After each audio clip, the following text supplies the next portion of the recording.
नमस्कार मंडळी. सो तुम्हाला माहिती आहे का गणेश गल्लीचा गणपती हा मुंबईचा राजा म्हणून का ओळखला जातो? तर पूर्ण माहिती जाणून घेण्यासाठी हा व्हिडिओ शेवटपर्यंत बघा. त्याची स्थापना झाली 1928 साली. ब्रिटिश काळात लोकांमध्ये एकता निर्माण करण्यासाठी या मंडळाची स्थापना झाली होती आणि आजही हे मंडळ मुंबईच्या गणेशोत्सवातील एक ऐतिहासिक आणि लोकप्रिय केंद्र आहे. आजही येथे गणेशोत्सव तेवढाच भक्तिभावाने साजरा केला जातो. मंडळ फक्त धार्मिक नव्हे तर समाज कार्यासाठी देखील खूप प्रसिद्ध आहे, जसं की रक्तदान शिबिर, आरोग्य तपासणी शिबिर, विद्यार्थ्यांना शैक्षणिक मदत आणि पर्यावरणपूर्वक उपक्रम राबवतात. या मंडळाची खासियत म्हणजे तेथील प्रसिद्ध देखावे.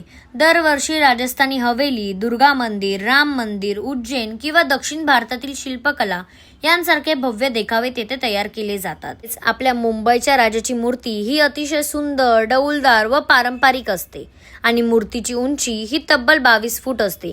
मुंबईतली सर्वात पहिली 22 फूट उंचीची मूर्ती ही आपल्या मुंबईच्या राजाची आहे.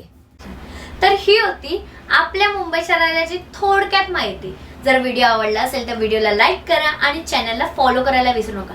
काय मग येताय ना यावर्षी आपल्या मुंबईच्या राजाचं दर्शन घ्यायला? आणि हो, कमेंट सेक्शन मध्ये मला सांगा पुढचं मंडळ कोणतं असेल. आपण भेटूया नेक्स्ट व्हिडिओ मध्ये. तोपर्यंत गणपती बाप्पा मोरया, मंगल मूर्ती मोरया.